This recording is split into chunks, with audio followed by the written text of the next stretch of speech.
जुड़ी एक बहुत बड़ी खबर आपको बताने जा रहे हैं कि पटना सिविल कोर्ट की बहाली जो है आज से 8-10 महीने पहले बहाली जो है निकली हुई थी या 1 साल से ज़्यादा हो गया उस बहाली का निकला हुआ, लेकिन आज तक जो है उस बहाली का एग्ज़ाम नहीं हुआ, जिसमें क्लर्क की वैकेंसी थी, जिसमें प्यून की वैकेंसी थी, स्टेनोग्राफर की वैकेंसी थी।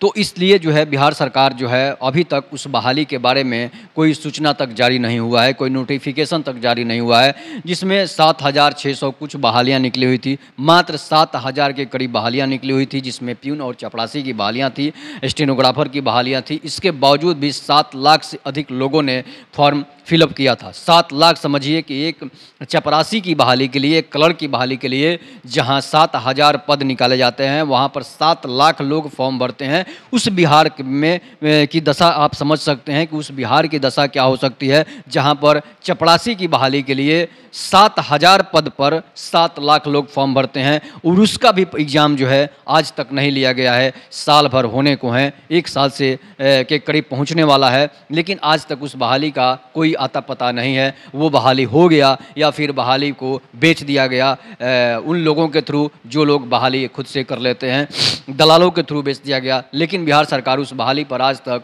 बिहार सरकार का कोई नोटिफिकेशन तक नहीं आया कि उसका एग्ज़ाम होगा या फिर बहाली को बेच दिया गया। बिहार में ऐसा होता है कि बहालियों को लोग बेच देते हैं, तो बहालियों को बेचने के बाद होता क्या है कि जो लोग पैसे देते हैं 10 लाख 12 लाख रुपया चपरासी के लिए, तो उसका बहाली हो जाता है और वो फिर से नौकरी करने लगता है और नोटिफिकेशन जो बहाली का निकलता है उसका कोई अता पता नहीं रहता है। इसलिए कि आज ही नहीं, बिहार में ऐसे हज़ारों बहालियाँ आई है जिनका कोई एग्ज़ाम नहीं हुआ। इसके बाद ही बहुत सारे ऐसे प्यून्स की बहाली आई थी जिसका कोई अता पता नहीं है। बहुत सारे विभागों में प्यून्स की बहाली निकलती है, नोटिफिकेशन जारी किया जाता है, फॉर्म भरवाया जाता है और फॉर्म भरवाने के बाद ना तो एग्ज़ाम होता है, ना इंटरव्यू होता है, डायरेक्ट जो है जिनसे पैरवी रहता है उनकी नौकरी कर दी जाती है और उनको पेमेंट मिलना चालू हो जाता है।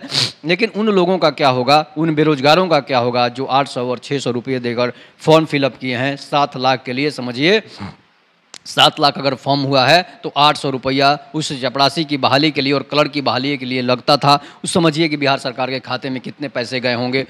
तो समझिए कि 7 लाख बहाली का फॉर्म फिलअप हुआ है और 7,000 फॉर्म निकला था, तो 7-7 4 करोड़ के करीब 40 करोड़ के करीब रुपया जो है बिहार सरकार के खाते में गया होगा। इसलिए आप समझ सकते हैं कि कितना पैसा जो है बिहार सरकार को एक प्यून की बहाली से मिल जाता है और बिहार सरकार उस बहाली को नेगलेक्ट कर देती है। उस बहाली को ना तो उसका कोई नोटिफिकेशन जारी होता है, ना एडमिट कार्ड जारी होता है, ना उसका एग्ज़ाम होता है, ना इंटरव्यू होता है। बिहार सरकार चुपचाप पैसे खाकर बैठ जाती है। तो इसी से आप अंदाज़ा लगा सकते हैं बेरोजगारों को एक तो नौकरी नहीं मिल रहा है, ऊपर से बेरोजगारों के पैसे भी लूटे जा रहे हैं। तो ये बिहार सरकार का कारनामा जो है, इस पर आप लोग आवाज़ ज़रूर उठाइएगा ताकि जो है जो फॉर्म भरे हैं उनको वो एग्ज़ाम देकर आएँ तो उनको विश्वास हो जाए, उनको वो ये आश्वस्त हो जाएं कि हमने कम से कम एग्ज़ाम दिया, बहाली हुआ या नहीं हुआ, नौकरी हुई या नहीं हुई, मैं फेल हुआ पास हुआ, उसके बारे में जो है वो लोग सोचें। और जो है बिहार सरकार पैसे लेकर उस बहाली को ही ख़त्म कर देती है, उस बहाली का कोई अता पता नहीं चलता है। इसी से आप अंदाज़ा लगा सकते हैं कि बिहार सरकार बेरोजगारों को